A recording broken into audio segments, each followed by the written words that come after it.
Howdy, everybody, and welcome back to another episode of World Bigfoot Radio. Because of the request for it, rather than have a guest on today, that we would actually just talk about what people have been asking about, and to wit, the question keeps coming up over and over again about a Wendigo and Janoskwa and Guggwe and what are they. And I've actually done a show on this already, but it was on Sasquatch Chronicles, and it was a members-only episode. So I felt like, for the benefit of the people that aren't members on there and haven't heard anything about this, that I would do sort of another iteration, a reiteration of the show, and add in a few more accounts that we didn't touch on during that program, so that people that did hear the previous one will have something new to listen to on this one. And since I'm basically going to be the guy that's going to be explaining all of this, I'm not going to interview myself. So Brunetta will be taking over and doing my job and asking questions on your behalf, so that hopefully we can catch everybody up to speed about what these other sub-variety mystery hominids are. And when you guys get done listening to the show, hopefully maybe if you see a report with one of these tip-offs in it, that you'll be able to go, aha, that's not a Bigfoot, that's actually a fill in the blank. And without further ado, here's your actual host for the rest of the show, Grant Brunetta. Hey guys, was there a certain subspecies you wanted to start off with, Duke? Or Well, I don't know if I really want to go over the whole thing again, because it takes a little while, but as a bunch of you know, and if you don't, there is a video up that you can go find on it. It's called Wendigo Encounter. I talk about the first encounter that I had with a mystery hominid type creature. Was when I was 10 years old. I was out sledding, and I had one trying to sneak up from behind me, peeking at me through the branches of a pine tree. And I managed to get out of there alive. Just sheer circumstances. Happened to be at the very top of an incredibly steep triple hill with a sled. And so I made the best use of it.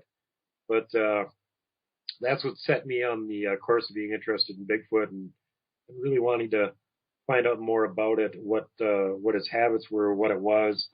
And the thing that I saw was so different from what was perceived to be Bigfoot at the time. This was 1972, and at that time, there were just few, if any, books or anything like that, the subject that were out there. And the only really decent pictures or video that anybody had taken was what's still holding up to this day, the 1967 Roger Patterson, Bob Gimlin footage of what they're calling Patty. And so after I saw mine, I of course saw the video of Patty again, watched it a lot more intently, and went, well, that just doesn't look anything like what I saw. What the hell? So then I wasn't convinced that I had even seen Bigfoot for a long time. I didn't know what it was. And I did a lot more research and realized that maybe I was looking in the wrong place, and I should do research on the area around where I was living instead of in the Pacific Northwest, where I was not living. And maybe the local natives knew something about the critter that I saw, and maybe it wasn't even a Bigfoot. Well, it turns out, make long story short, it was a Bigfoot. It's what I believe nowadays to be a sub-variety of Bigfoot. And it's what the natives in the upper east and central part of the country will refer to as a Wendigo. And so that's what took me so long to figure out the difference, and also what made me knowledgeable about the whole thing, because I had to sort of approach this thing rather than going through the wide front door. Welcome, I'm Bigfoot. I am going to be your host, and I will be scaring the crap out of you tonight. I was like sneaking in through the alleyway and almost getting mugged by the Wendigo bouncer out and back, and barely making it in. So it was a little bit different story for the way I went about things, and because of the encounter that I had sort of a different perspective on it, and I knew right away that either that what I saw wasn't a Bigfoot, or there was more than one kind of Bigfoot. And the more I looked at these reports and stuff, I realized that there were more than one kind. In fact, there were several sub-varieties, depending on what part of the country or the continent you're on. And so that's how I got interested in the whole question to start with, for my own first encounter. And just from knowing that it didn't look like Patty, or even, variation being too wide for it to actually be a member of the same genetic group, I guess. What were the physical differences that you noticed from looking at the Patty footage to what you saw? Right. Well, in the Patty footage, you can't see the face that well. It turns and looks at the camera actually past the camera. I was looking at Bob as he was riding his horse across the river, pulling his rifle out of his saddle holster to cover Roger as Roger was trying to run closer and stabilize the camera and get video. But you can't see her teeth or anything, so you don't know what the inside of her mouth looks like. But you can see her hands and whatnot, and there's just no hint of her hands being anything different looking than what a normal ape's or human's hands are. The thing that I saw that was peeking between the two branches was holding the one branch up with its upper hand and the other one down with its lower hand. I was about 40 feet away, so I could see the end of its fingertips on both hands. And they had claws on them. And when I was younger, I used to actually describe them as talons, because that's more what they reminded me like rather than claws. They just looked like it had talons on its fingertips. Then when it opened its mouth, as I found a lot later on from reports from eyewitnesses that had seen other varieties up close, the regular southern wood ape, wood booger, and the type 2 seem to have a construction of their dentition is more similar along the lines of like a gorilla or something, where you've got your incisors, bicuspid molars, standard arsenal, and then their canine fangs are a little bit bigger. But other than that, it's omnivorous type mouth. It's mostly made for plant eating. The Wendigo that I saw had huge fangs, upper and lower, and the rest of its teeth all looked like they were designed for eating meat too. Even the incisors in front were like angled, like they were. It's hard to describe. Kind of like a bear trap arrangement or something, where they would meet together and slice. But I mean, that's just my impression of it. That was 40 years ago. I was a little kid. I didn't have more than about a second and a half to study its face before I dove on my sled and tried to set the world's luge record going downhill and getting away. But anyway, when I started finding reports about Wendigo, all these reports where there was anybody that had seen the thing's face or hands or anything like that, they always, the reports and the legends talked about them having large upper and lower canines and claws on their fingers and toes. And so that's when I started going, aha, wait a minute. This isn't the same thing as Patty, but it is some kind of a Bigfoot-like monster that lives out in the woods. So then I started doing a lot of research on the Wendigo specifically, and that was not just one can of worm, but 3 cans of different types of worms, trying to figure that one out. So my next question is, I know that you mentioned, you lived in Minnesota, and that's where you saw the Wendigo. Regionally, where do the reports come from mainly? Well, they started coming in as the first colonists started landing over on the coast. Most of them were coming in from the French fur trappers originally. Then they started coming in from the lumbermen, the loggers. A lot of these were from New Brunswick, Nova Scotia, Maine, Upper New York, Ontario, northern forests mostly. Although the Indians in the southeastern part of the country also had legends about a creature that was similar to this that they called the Genosqua. Let me give you an example here. I know that there's over a dozen regional subvarieties of deer here in the lower 48. So if we accept that Bigfoot's a reality, expecting one from Maine to be the same as one from Oregon, Texas, or Florida is probably a pretty foolish idea. It also seems that there's regional variants existing in the same area with each other, and other varieties nearby them. So if these populations of different types were inbreeding between them, the subvarieties, you would think, in the local populations would have long ago stabilized into one homogeneous blend. But from the reports we're seeing, it seems to be that the opposite is true. So sort of like an area where you may have whitetail, blacktail, mule deer, elk, and moose all in the same area. And no, they're not inbreeding with each other. And also, just to get it out of the way right from the get-go, I don't think that the dogman, wolfman thing is a variety of Bigfoot or related to Bigfoot in any way, although the type 3 dogman actually is a Bigfoot and is erroneously lumped into the category with dogman. So, getting back again to what I was talking about before, when I heard about the Patterson-Gimlin film, I thought to myself, well, great, someone's got a video of the thing I saw. And then, of course, I looked at it, and the hair was too short, and it was the wrong color, and the face was different. It didn't have claws on its fingers. Body shape was wrong, and it was a different gender. But other than those tiny discrepancies, exact match. Well, just all kidding aside, obviously after I saw that, rather than feeling validated by the film, I was more confused about it than ever. And I knew that these things were real, so I knew Native people, if they were real, must have known something about them, which is why I started doing this research and finding out about the Wendigos and then getting descriptions on them.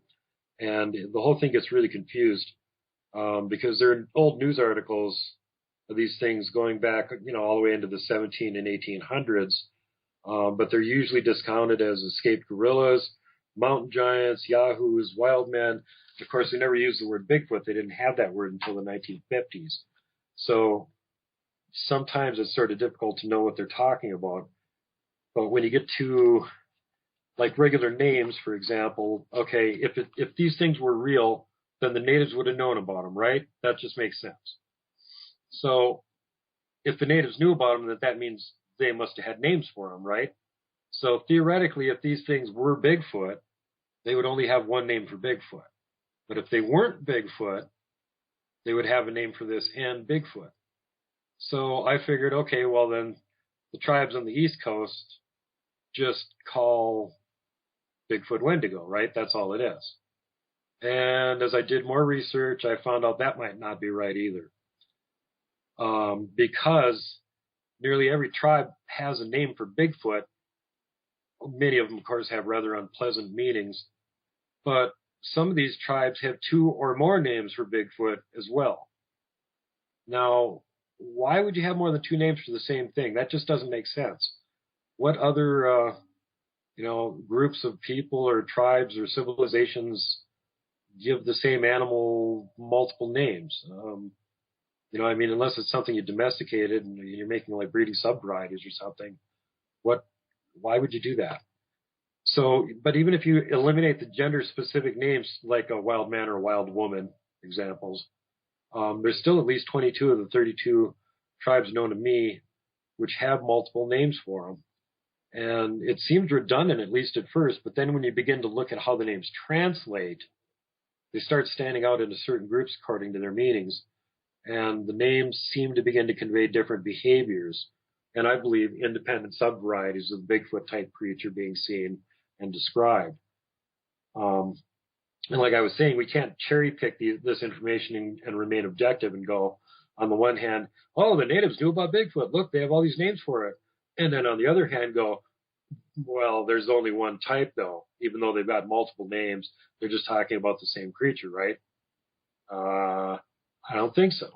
Now, if you go north of where you're at, Grant, up there into the northern Ojibwa lands, I know they've got 4 names for their local cryptid hominids. They've got a name for the mountain giant. They've got a name for the Guggwe, which they call a Tugwe. They've got the name for Bigfoot is Makwanina, and the name for the Wendigo is Wendigo. The name for a mountain giant is Masabi. So there you go. There's 4 names right there. So in the region between the western end of the Great Lakes and the East Coast and extended north into the Arctic, the stories of a Bigfoot-like creature with a very disturbing and violent side to them are plentiful and obvious. Clearly, the range of this creature could have extended as far south as eastern Oklahoma in, past historical times, and it may still exist in mountainous regions to the north of there to this day. Psychology has a term drawn from this in the legends of the Cree Indians, which has been called the Wendigo psychosis. a clinical term denoting cannibalism brought on by long-term isolation, usually cabin fever type stuff, in which the crazed person eats other people nearby, even if food is available. But this, however, is not what the natives are actually describing. If you go back in time, what you find out is the further and further and further you go back, the less it has the actual description of a phantom of the forest, and the more it's ascribed the attributes of a phantom of the forest. So what I'm saying is they thought of it as a real being that had abilities that were beyond the normal just because it was so capable. And when the superstitious fur trappers and lumbermen moved into the area and heard the stories from the natives, they added their own layer of supernatural dressing on top of it. And then the next group that came along added their layer on top of it. And the whole thing started getting very confused. And the natives may have been doing this to a certain extent too. If these giant man-eating hominids were around the area, and one of the braves went crazy and started eating other Indians, maybe they said to themselves, hey, he's possessed by the Wendigo because he's eating us like the Wendigo would do. Maybe that's where the idea of Wendigo possession came from. Maybe that's where the whole idea for the Wendigo psychosis came from, that they were seeing this behavior being exhibited by other humans, and rather than saying that they were Wendigos, they were saying that they were acting like a Wendigo, and then this got misconstrued later on, and it became them being possessed by the spirit of the Wendigo. I kind of wanted to touch on the, because you've done a lot of looking into the Guggwe species as well, which has more of a muzzle, and that's why it gets categorized as dogman. That one gets miscategorized as a type 3 dogman, and that's exactly why, because it's got a muzzle on it. And when people think of it, they or see it, they think of something that's canine, because that's what they usually see that's got a muzzle on it. If they lived in Africa, they might think it was a baboon, because baboons have muzzles too. And some of the reports from the natives and the old timers that were seeing this a long time ago pretty much bear that out. As soon as they found out what a baboon looked like and saw a picture of one, the ones that had seen a Guggwe went, hey, that's what it looks like. It looks like a baboon. So that's where the whole description of that thing came from. Before I get into that, Grant, would you mind if I went over some of the names here for a minute, just to give people a little bit better rundown on the names for some of these things over there? Well, I mentioned that the original name Wendigo got corrupted and used as a term for a clinical cannibalism psychosis, the Wendigo psychosis. Now, the name that the Cree actually called the creature, the Wetico, and that's where we first get the name Wendigo from. The Tete du Boulay call it the Witico, and the Eastern Athabascan call it Wendigo, which means wicked cannibal. The whole area, all of the tribes have a belief in a very dangerous humanoid creature with what we would consider to be revolting habits, inhabiting the forests of the Northeast. The Algonquin linguistic group alone, from the East, the Upper Midwest, and Lower Canada, uses the following names: Wendigo, Wendigo, Wetico, Wetico, Witico, and Wendigoag, which is plural, and even more other similar sounding names to describe these wicked cannibal giants. Now, as if that wasn't compelling enough that you've got all of these tribes in this one confederation that all have variations on the same name for the same critter, there are other ones along the way too. The Chinoo is another name for them. The Strendu is yet another name for them. The Canadian description of this being a half phantom, half beast who lives in the forest and preys on human beings, and particularly children. The belief in this horror dates back to the earliest Indian legends, and so it's not recent. It wasn't created by the white man. It said the Wendigo will eat the flesh of its victims.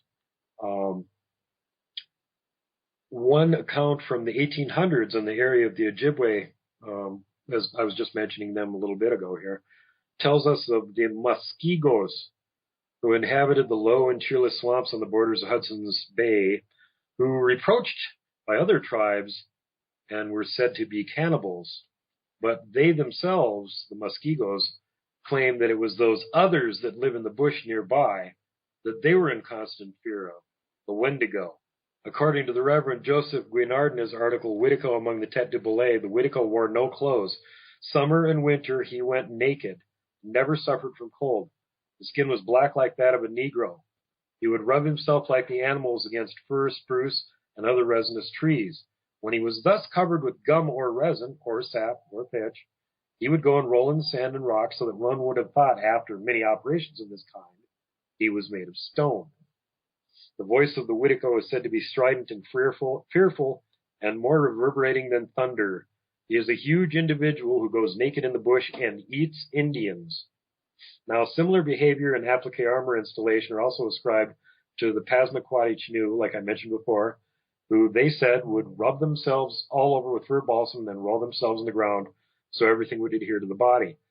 This same habit is ascribed to the Iroquois stonecoats, the bloodthirsty cannibal giants who they claimed also used to cover their bodies with pitch and then roll around in the sand and down sandbanks.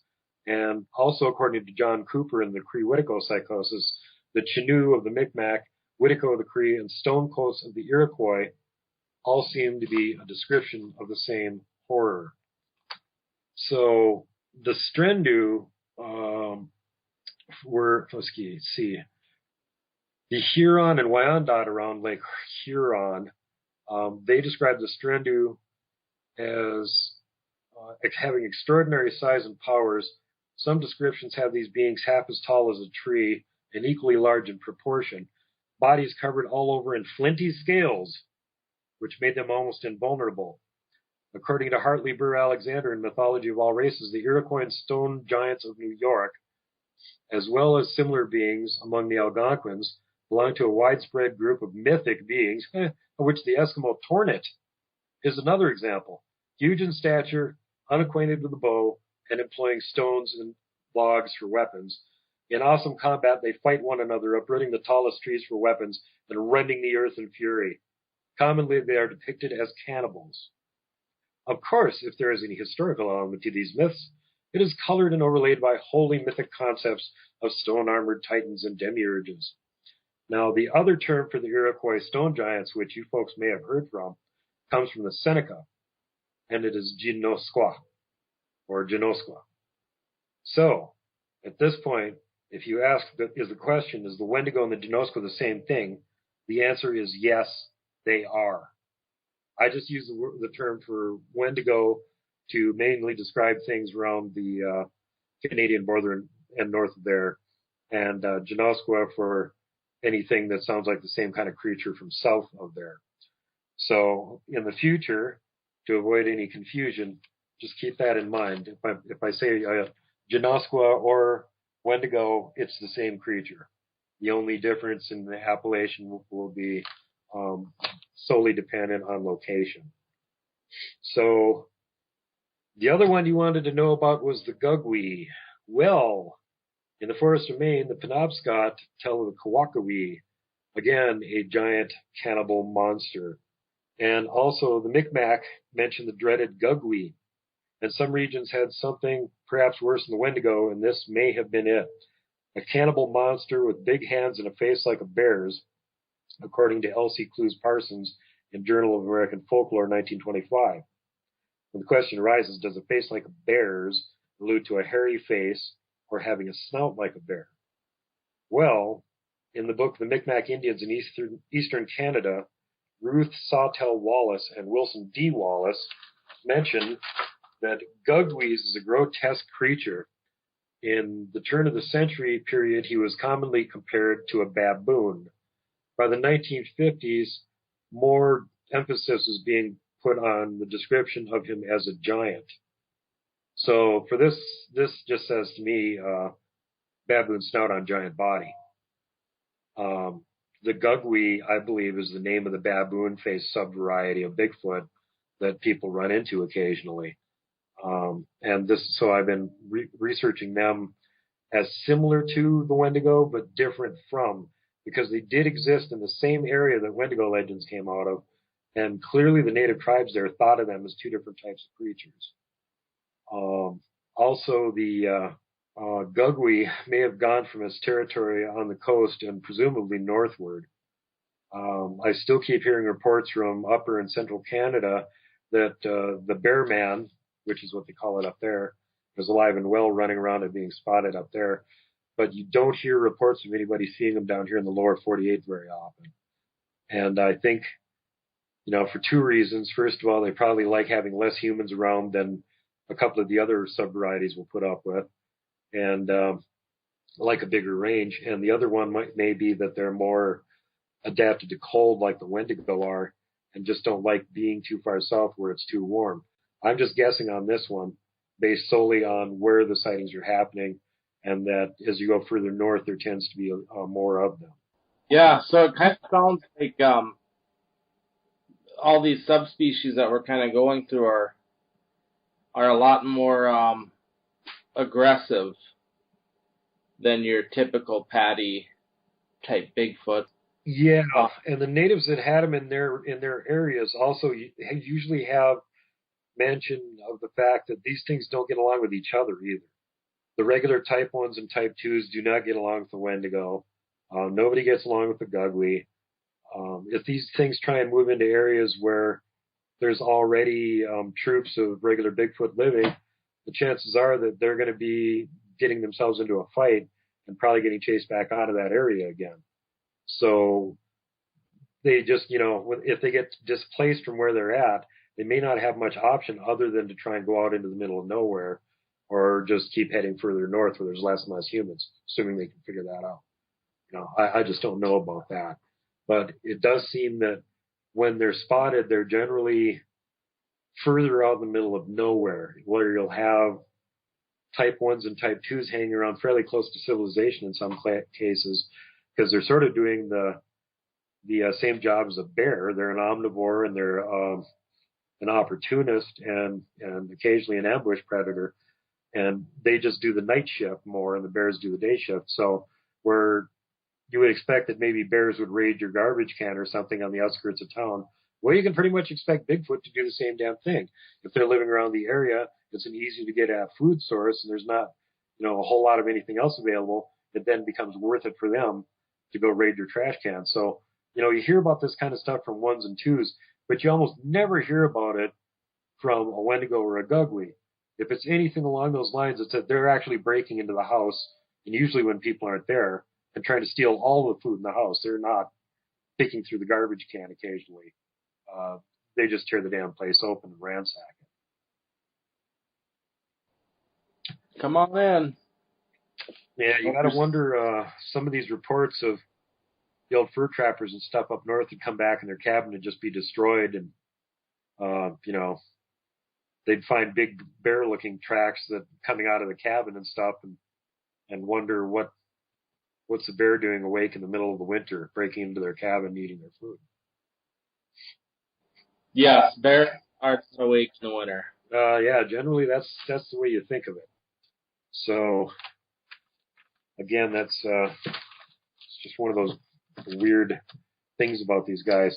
I think these two sub-varieties are a lot more uncommon than the type 1s and type 2s are, and I'm going mainly just by the number of reports that you get of them.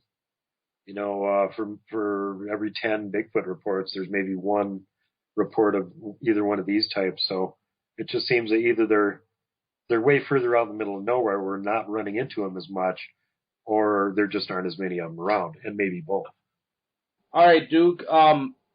Could you kind of cover some of the physical attributes, what to look for when you're out in the woods if you see one of these, what they're like a physical description? Sure. From what I've been able to gather, the easiest way to tell a Guggwe from a Wendigo is just to look at its face. If it's got a snout, it's a Guggwe. If the face is flatter, it's a Wendigo. How to tell a Guggwe from a dogman, which they get confused with because, again, the Guggwe has a snout. If you're looking at just the upper part of their body and you can't see the lower part of their body, if it's got long pointy ears sticking off the top of its head and a longer, more attenuate snout, so basically describing like a head like a German Shepherd or a wolf, it's probably a dogman. If it's got ears on the side of its head like an ape or a baboon or something like that, and they're not that big, then you're probably looking at a Guggwe. If you can see the rest of its body, a Guggwe has a body like a Bigfoot for the most part. A dogman has a body just like a wolf if it was standing up on its hind legs, a little bit more massive. But they have front arms and hands that look sort of humanish with claws on them. So just seeing the front arms and hands of one of these creatures sticking out through the wood, in between branches on a tree or something, you really wouldn't know what you were looking at. You wouldn't know if it was a dogman, Wendigo, or the bear man, the Guggwe, because they all have claws. And the Guggwe and the Wendigo also have claws on their feet. Although generally, if you see one of their tracks, the claws will not show up because they're not very long and they don't curve down all that far. So unless the foot actually sinks an appreciable distance into the ground, the claws won't contact the surface and leave a mark that they were there. Sounds like these guys are more equipped for just being straight predators with their teeth and their claws. Would you say mainly that's their main diet would be hunting, eating meat? Yeah, I would bet that the Wendigo or the Guggwe could actually eat plant material if it was interesting, a food source that was worth eating. They probably can eat it.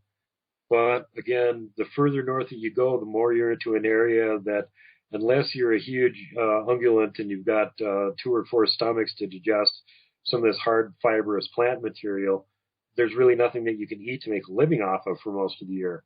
You got 7, 8 months of winter every year. You better be able to eat meat because, otherwise you're going to starve to death. So that's why I tend to lean toward these things eating a larger percentage of their diet in meat, a raw protein source. And the other thing, of course, is with large meat eaters in areas like this, they tend to get bigger than the ones that you'll find in southern areas. The more mass they have in relation to what their actual surface area of their body is, the more they can hold heat in and stay warmer.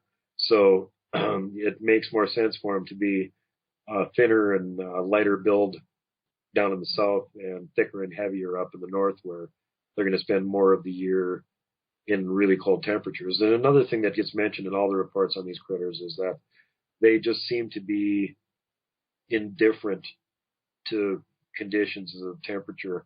Some of the Indian legends have the Wendigo out actually hunting during blizzards and using the sound of the wind howling the blizzards to cover their own howls and whistles back and forth to each other that they're using to coordinate their attacks on whatever it is they're sneaking up on. And, actually that kind of makes good sense because during a blizzard, most normal animals are going to hunker down.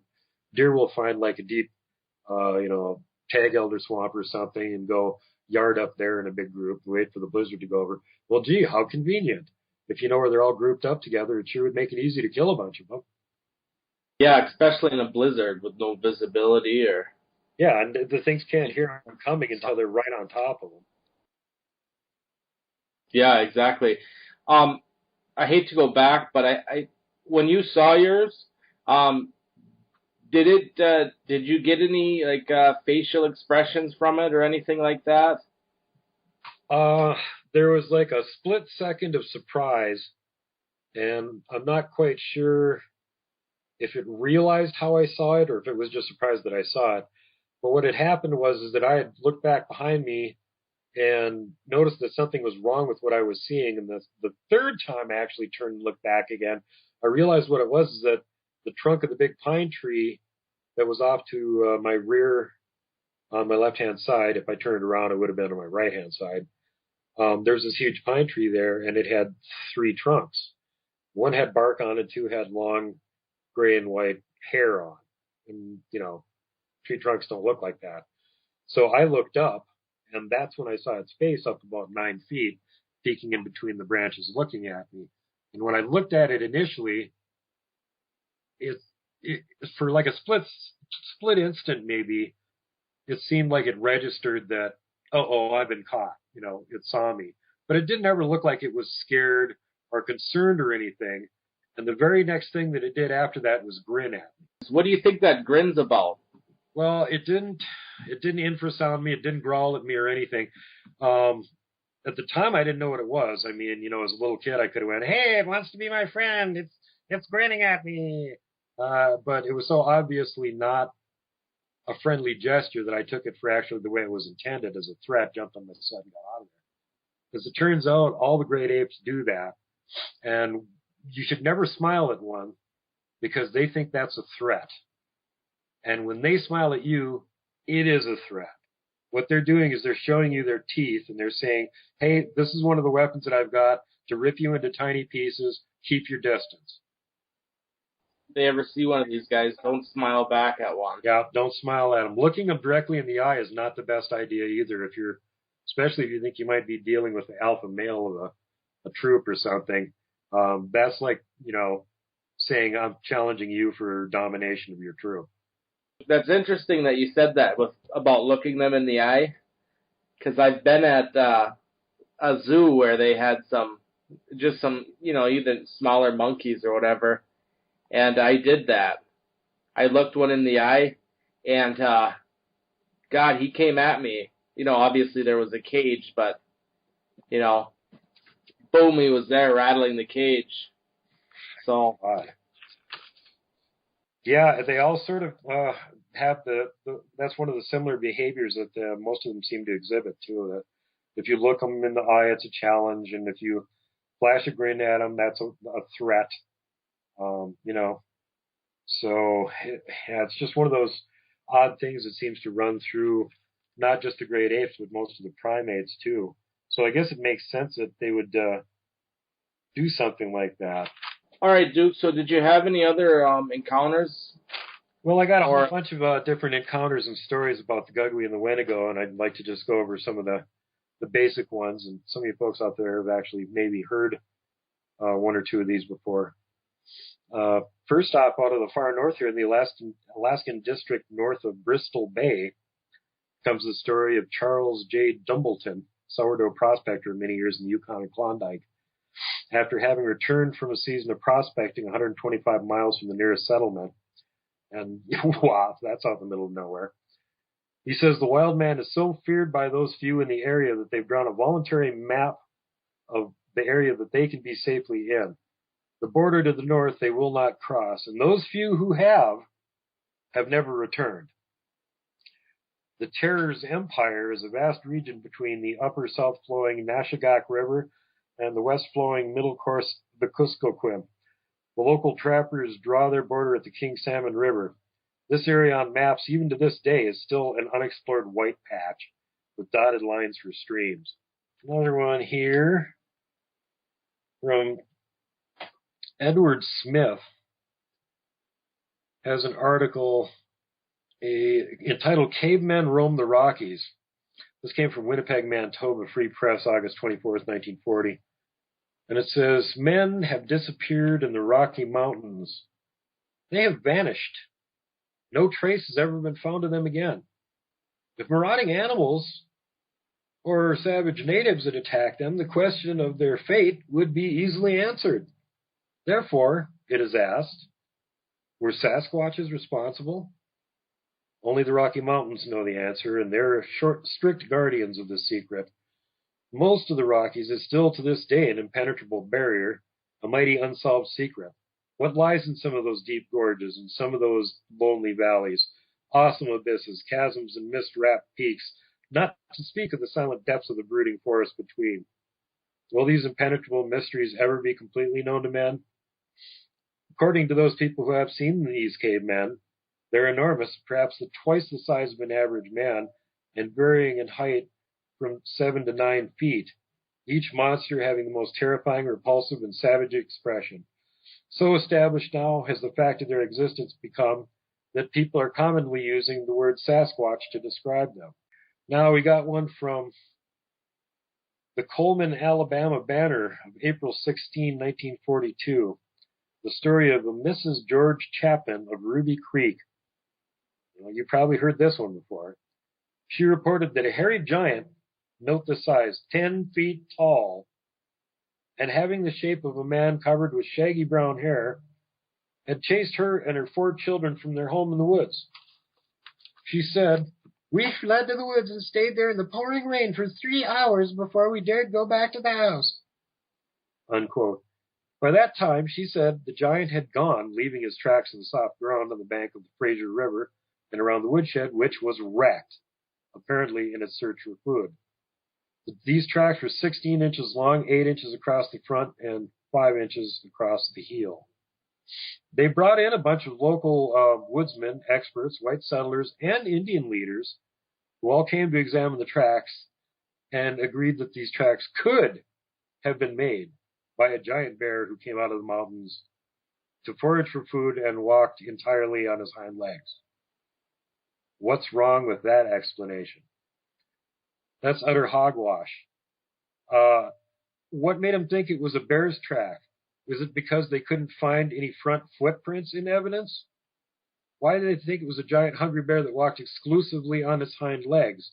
If its front legs were crippled and it had to walk on its hind legs, then how did it pick up the full drum full of fish, and we're talking barrel here, folks, several 100 pounds, and pick it up, carry it outside of the building, and smash it open? Okay? It had to pick it up somehow. Its front paws weren't working, and it was walking on its hind legs because of them. How did it pick them up? So it was walking on its hind legs, even though its front paws could work. So that doesn't sound too much like a bear to me. Were they seeing claw marks on the tracks? Is that why they thought it might be a bear? A giant bipedal one? Listen, folks, I'd put all my money on a Wendigo being the culprit before I'd think a giant bipedal bear did it. Now, we got another one here. There's a lot of detail eliminated from this story because it's just really long. But the interesting part for us is the description of the witness, Riley Smith, of the creature he saw. And Mr. Smith described the man as an awful-looking sort. The wild man was large in stature, its head the most conspicuous part of its body being nearly the size of a horse's head. His teeth resemble those of a horse in size, but are pointed. His hands are extra large. Now, I love that description because if that hadn't been me seeing what I saw, that could have been the same description from somebody else seeing it. From the North Adams, Massachusetts transcript, August 23rd, 1895. From the beautiful land of Kentucky comes the next 2 sightings. The first from Washington County. Joseph Ewalt claims that the man-beast which he saw ran past him, was covered in great long white hair, hanging down from its head and face as well as the rest of it. Now, early Sunday morning, F. Boston and his sons Tom and James ran across the same monster in their barn. Quote, even standing half erect, it was 6.5 feet tall. Its feet are like the paws of a bear or brute, with long claws. His hands also were more like a feline than a human, also equipped with claws. The armed Bostons pursued the creature and vowed it ran swifter than a horse and swiftly left them.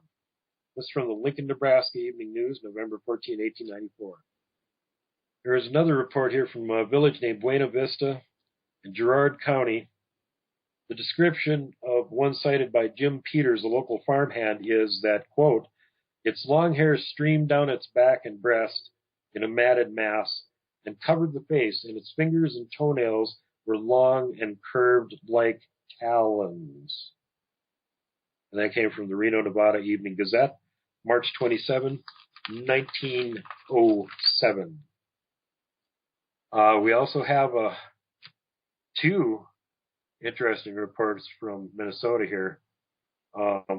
This first one, from the frozen swamps in northern Minnesota comes the next story of the Wendigo, and what was apparently a local pastime around there trying to capture one.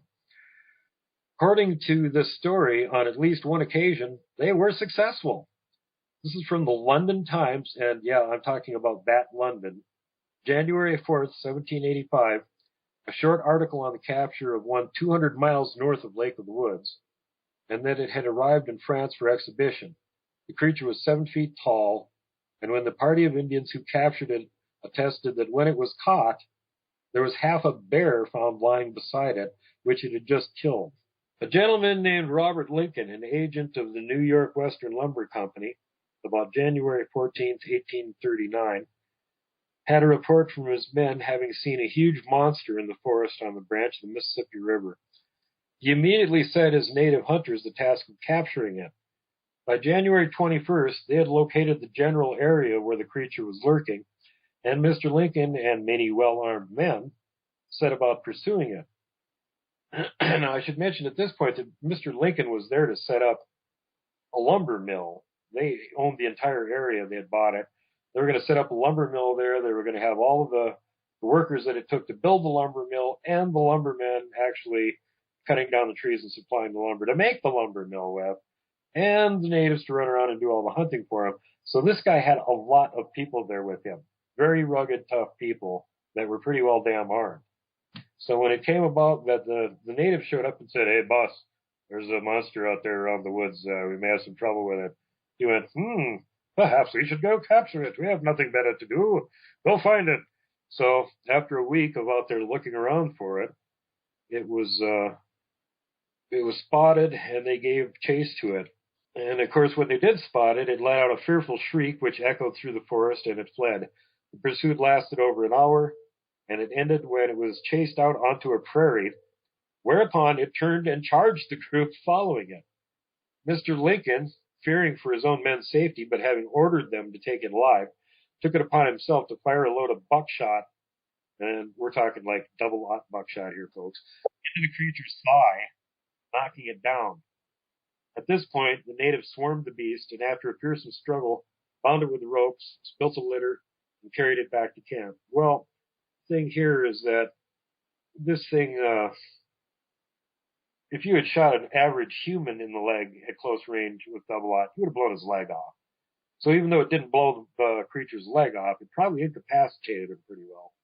Which, you figure a dozen or so natives and assorted other people, real tough guys, diving on him and trying to bind him with ropes and stuff at that point. You can imagine how it could have possibly been successful. So when they finally did get him all captured and bound, here is what they said he looked like.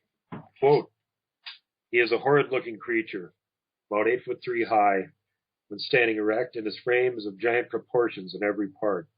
His legs are not straight, but like those of any four-footed animal, and his whole body is covered by a hide, very much like that of a cow. His arms are very large and long and ill-proportioned. It does not appear from his manner that he ever walked on all fours. The fingers and toes are all bunches, armed with stout claws. His head is covered with thick, coarse black hair, like the mane of a horse. The appearance of his countenance, if such it may be called, is very disgusting, nay, almost horrible. It is covered with a lighter, thinner coat than the rest of the body. There is appearance of eyebrows or nose. The mouth is very large and wide, and similar to that of a baboon. His eyes are quite dull and heavy. Mr. Lincoln says he is beyond doubt carnivorous, as he universally rejected bread and vegetables, and, on the other hand, ate flesh with great avidity." Did these frontiersmen actually capture not a Wendigo, but a Guggwe? And if so, do these monsters still walk and lurk in the swamps and lonely forests of Minnesota? Well, we're going to have to send Grant out there to find out about it, I guess. There's just no other way around it. All right. Sign me up. Sign me up. You know what happens. Give him the flamethrower and the powered armor, and he'll be ready to go. Here I got another one from the Oconee County, South Carolina. According to the Dunkirk, New York Observer Journal, July 16, 1889, quote, "During the time the Indians were in the South, a hunting party had established a camp on the east of the Tugelo River. Though they brought deer back to camp, something would steal them during the day when they went out hunting. Finally, they decided to hide near the camp and watch the thief. Imagine their surprise when the thief turned out to be, quote, a monster, hairy all over at 7 foot tall, and walking erect like a man. Its mouth was in its chin, and it had great claws on its fingers and toes." Now, apes have a longer distance between their nose and their upper lip than humans do. Is this what the natives meant when they said its mouth was in its chin. Again, note the very un-Bigfoot-like description of claws. So anyway, the story says that one native fired a musket ball into the creature's back, whereupon it dropped the deer, turned, and charged them. A volley of 6 more rounds from the remaining braves were poured into the brute's chest, whereupon it finally dropped in its tracks. So are they friendly? No. Now here's another account that a bunch of you folks may have heard before. An account of a wild man report that came in from Idaho, not too far from where I am. And in the light of all the facts given in the story, should be reinterpreted, I believe, a lot differently. This one was attributed to a Bigfoot, but I think it was probably a mountain giant. Now, we're going to not talk about mountain giants in this episode, but I am going to mention this one report because this is another example of how Bigfoot sort of gets blamed for everything, including things that maybe Bigfoot didn't do. That some of his relatives may have been the culprits. This story comes from the Dubuque Telegram-Herald, Wednesday, January 29, 1902. Mentions that the little town of Chesterfield, in an isolated area of Bannock County, Idaho, people had been encountering an 8-foot-tall, hair-covered monster who gave them quite the fright. On January 14th, middle of the damn winter again, the monster appeared to a group of youngsters who were skating on the river. Whether in an area shoveled clear of snow or if, in fact, the entire river was clear of it is not told. What is reported is that the creature was acting aggressively, brandishing a large club, and uttering a series of yells that started to attack the skaters, who, owing to having their skates on, of course, used them to dart to their wagons and get safely away. Now, Bigfoot are not known to be aggressive as a rule. They're not known to go after a group of humans, and even more unusual, not to mention wielding a large club as a weapon. None of this behavior fits in with the reports of behavior of other Bigfoot sightings from all over the place. But all of this fits with the violent behavior and tool use described in mountain giant reports. So what to make of this beast's 8-foot height then? Well, considering that a youngster of that species would be about that height, and still green enough to think it could catch skating humans in a group and get away with it, a task at which it obviously failed miserably. The story then goes on to relate that upon their return to the area, tracks were found. These tracks were 22 inches long and had 4 toes. Ha! Mountain giant tracks have 4 toes. Now wait a minute. They said the thing they saw was 8 foot tall. Now can you picture a creature that's 8 foot tall with feet 2 feet long? That's the hominid equivalent of a snowshoe rabbit. Now try drawing a picture of that and see how silly it looks. But wait, now, what if those tracks were not found at the sighting spot? They weren't. Those tracks were actually rather found along the range to the west of the river. My guess is that when Junior broke the rules and chased the humans, whether from anger or for fun, it was Mama who heard the ruckus he was making, knew what the humans would likely do, and came up and dragged Junior away, leaving behind her very obvious and enormous 4-toed tracks for the humans to discover at some point in the future. So sometimes you need to look into these accounts a little bit more carefully before you can really be sure of what it is that you're looking at. Here's another one that is an older historical account. This comes from the St. Louis Dispatch. A strange visaged creature, apparently one of nature's prodigies, has just been discovered near Meadville, Franklin County, Mississippi, causing much excitement in that usually monotonous village. A letter from a friend residing in that village, dated June the 2nd, says, "At this time it is very much agitated on account of the strange creature seen near here. It is said to be similar to the one seen near Vicksburg last fall." A Vicksburg paper of a date some few days subsequent to the discovery of this strange creature near that place gave a full description of it and the manner in which it was discovered, which, given from memory, is in substance about as follows. Sometime in September last, as a party of huntsmen were driving in the swamp some few hours from the river, a trail was broken by the hounds and followed up at a brisk pace, leaving the party far behind. In following the dogs, they discovered the track of the game in some miry places, which appeared similar to the track of a human foot, and they observed also that the toes on one foot turned backward. On coming up with the dogs, which were now baying, they beheld a frightful-looking creature of about the average height of a man, but with far greater muscular development, standing menacingly a few yards in front of the dogs. It had long, coarse hair flowing from its head and reaching near its knees. Its entire body also seemed to be covered with hair of 2 to 3 inches in length, which was of a dark brown color.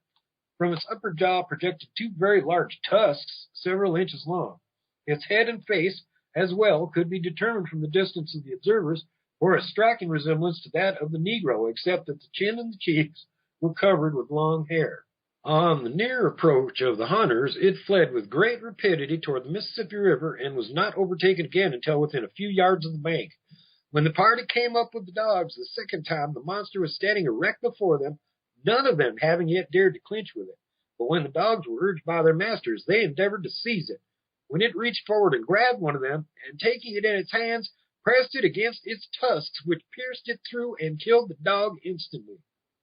Becoming alarmed at this display of strength, the hunters fired several shots at the creature, which caused it to leap into the river. It remained underwater several minutes and then rose almost entire length above the surface, uttering shrieks which almost petrified the pursuers with terror. No similar sounds had ever come to these men, who were all familiar with the howl of the wolf, the whine of the panther, and the hoarse bellowing of the alligator. After sinking and rising several times, it swam to the Louisiana shore and disappeared from sight forever. Now, in Cracker's Neck, Virginia, in the early 1800s, or maybe even the late 1700s, Joash Cracker was out trapping for the season with his son. No one around, so they didn't lock the cabin, since there was no one to steal from them there. Then one day they returned, one day in the fall, they returned to the cabin to find it ransacked and their food missing. Concluding a bear must have done it, they resolved to only have one of them leave at a time, the other stay at the cabin on guard. Then one day his son returned to find his father very alarmed. Some strange creature had been making mournful cries about the cabin.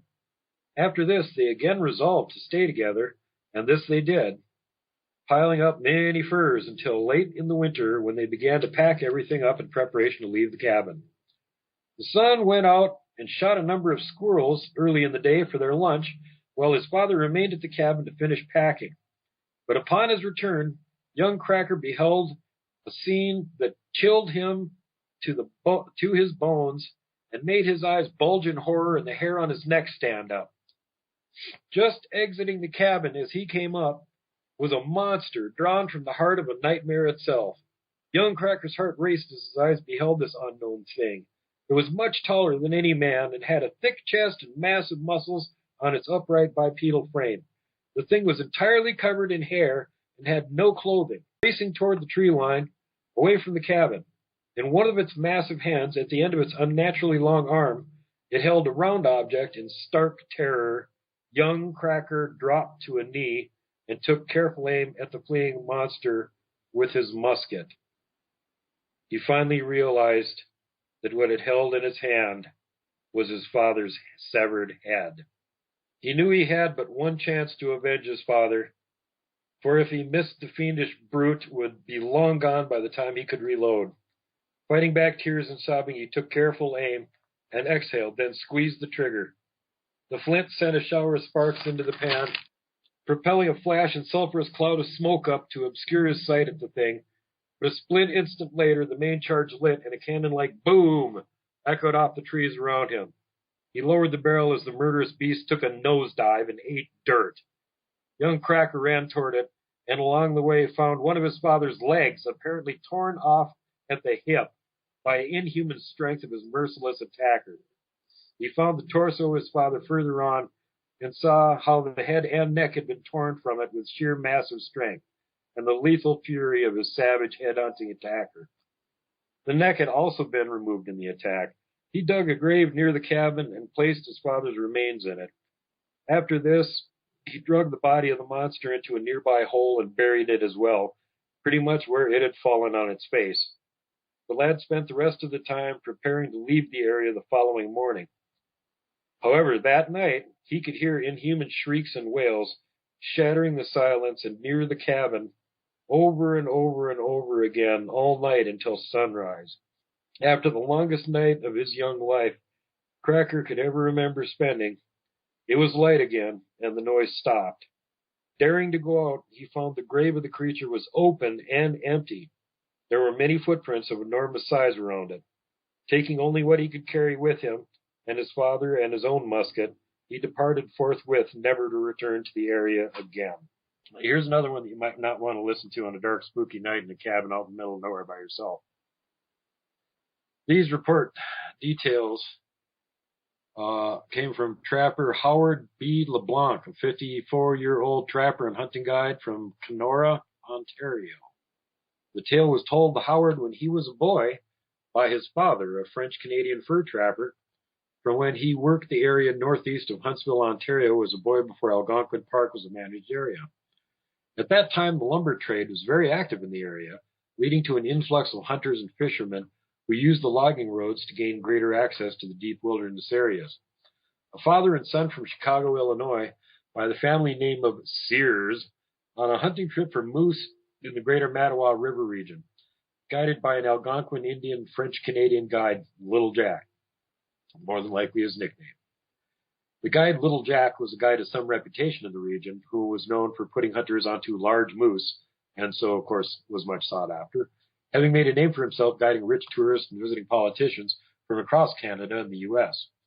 The year was 1894. The exact location was a lake, name withheld. Season was October, rutting season for the moose, the best time to hunt bull moose, which congregate at that time of the year to battle for dominance in the mating season. The hunters and guide paddled the main trunk of the Mattawa River along the Ontario-Quebec border, taking a branch creek north into Quebec. On this 2-day trip, many moose were seen, but the Sears were looking for a true trophy and pressed Little Jack to take them deeper and still deeper into the wild region. With some hesitation, Little Jack agreed to take them to a lake he knew of, but explained to them that they would stay only in that area during daylight hours and would be departing by midday, as he had fears of some large beast that was reputed to frequent the area. The Sears took as superstition and largely discounted Little Jack's warnings. On arriving at the lake, Little Jack laid down the ground rules for the day's hunt. He instructed the Sears to stay on the south side of the lake only, and placed the father in a thicket overlooking a clearing that was bordered by the lake. The son was to canoe along the lake to the east and set up his hunting blind along a marsh area. Both men promised they would not cross the lake, which was not wide at that point, and the guide would go between the two men frequently. Little Jack was very nervous and spent a great deal of time that morning being sure his charges were staying in their assigned hunting spots. Now, at about noon, Little Jack told Mr. Sears Sr. to begin to get ready to leave, promising to bring them back early the next morning. Then began to turn to leave, but Mr. Sears Sr. then pointed out to the lake. Little Jack turned to see young Mr. Sears paddling across the lake, already very close to the other side. Little Jack began to run, yelling and waving, trying to get young Mr. Sears to turn around, but the young man either did not hear him or simply chose to ignore him.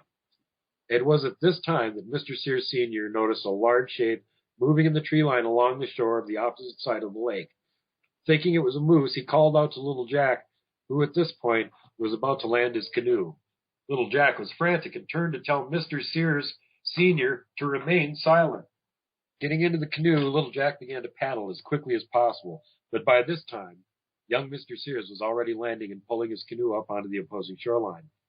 Little Jack again tried to call young Mr. Sears back, but the young man ignored his calls and walked into the woods.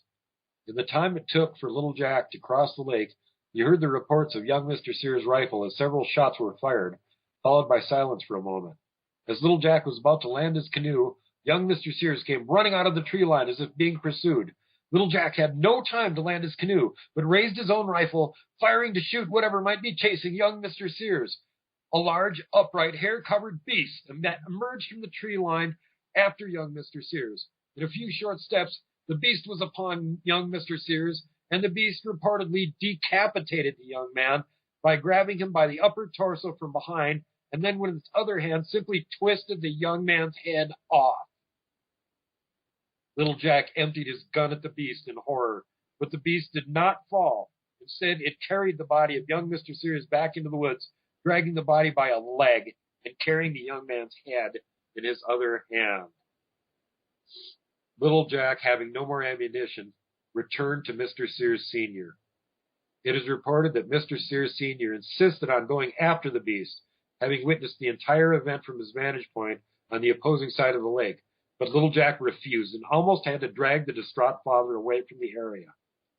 When having reached their camp at the Mattawa River, Little Jack insisted they pack and paddle to the nearest settlement, which they reached by the following morning. It was reported to a local constable who led a search party that included both Little Jack and Mr. Sears Sr. and several loggers and woodsmen to the lake, where they searched for several days, finding only young Mr. Sears' broken rifle and a short trail of blood at the actual area of death of young Mr. Sears.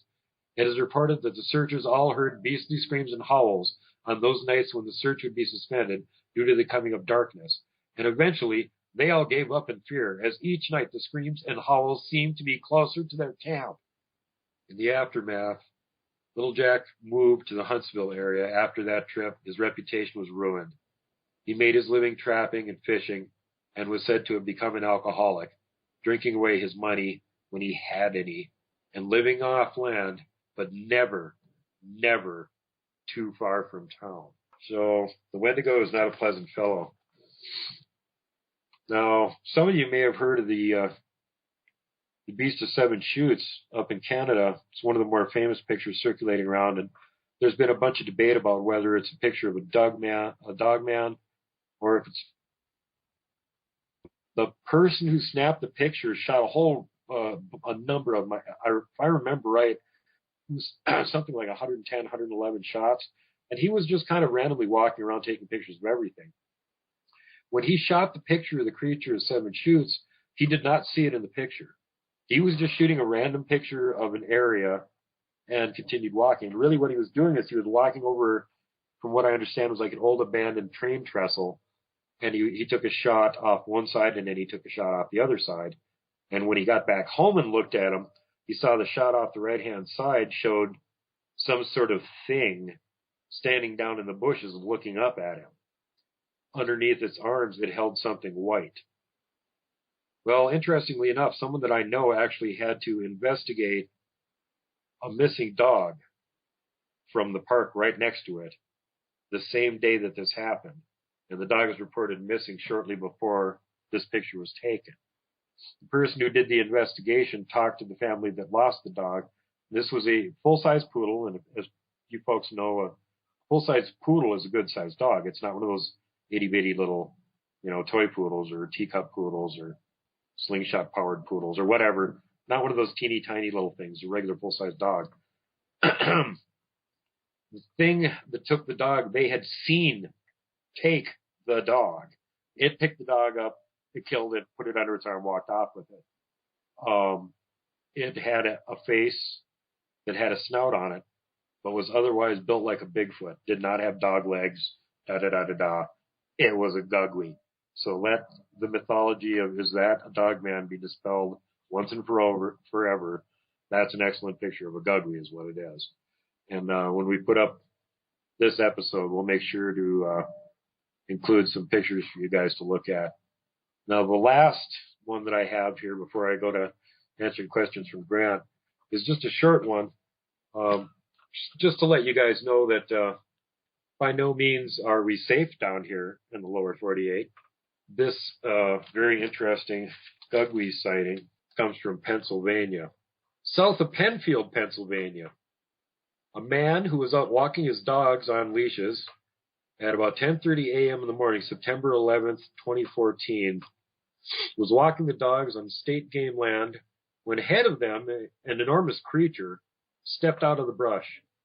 His dogs went absolutely crazy, barking at the thing in obvious anger, and were doing their utmost to break loose of their leashes.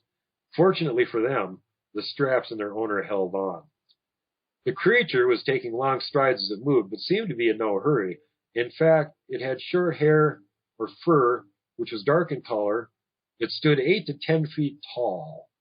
He thought it might have been a Bigfoot, but he said it had a prominent snout on it like a dog does. It stopped for a moment, noticing the barking and, dogs going wild and barking in complete craziness.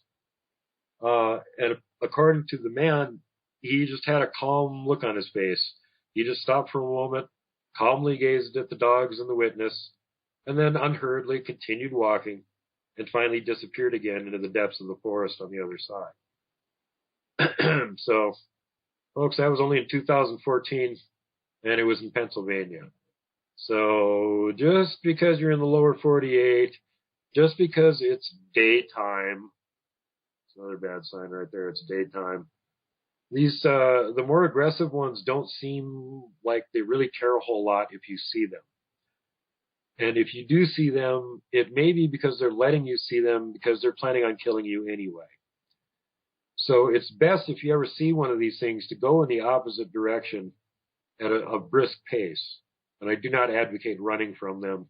They are predators. It will more than likely trigger a chase response from them, which could end up ending very, very badly for you. So leave the area. Do not run. If at all possible, don't turn your back entirely on them. That's also a bad plan. You're just asking for it. But that's it for the reports and the stories that I've got that I thought you guys might be interested in hearing. There's some more coming up. If you subscribe, it really helps us out. So we would really appreciate that. Clicking like is nice too. We like that. But we're just hoping to keep bringing more of the same kind of interesting quality program that we hope you think we've been bringing to you so far, and just double down on it. Hopefully keep the quality up there nice and high, and the cost to you down to nothing. It's zero. As long as you guys go and subscribe to our channel, we're going to be able to keep it at zero. We don't get paid to do any of this, and so any help that we can get is, well, very helpful. And we really appreciate feedback from you guys too. And the other thing is, if you have an encounter, a report or something, no encounter is too small and piddly to ignore. They're all worth hearing about. All at least should be in a database so that we have this information to compare to other possible encounters, sightings, so that we can start looking for patterns in there. This is how we do research and find things out, folks. I mean, it's really tough to get out in the field and get any actual direct observation on these creatures for obvious reasons. They're really tough to find. They're not wanting to be seen. So every bit of information we get really counts. And if you don't feel comfortable coming on the show and telling your story, you can tell it to one of us. If you don't want it ever mentioned on air, we'll never mention it. If you don't mind we tell your story and you want us to change your name or the location or something like that, we can do that too. We're not here to enable the public to ridicule people that have had encounters or experiences. We're here to enable those people that have had encounters and experiences to have a comfortable place where they can go and talk to someone who probably will understand what it is that happened to them, may be able to offer helpful suggestions and advice. So that's all I got to say. Love you guys.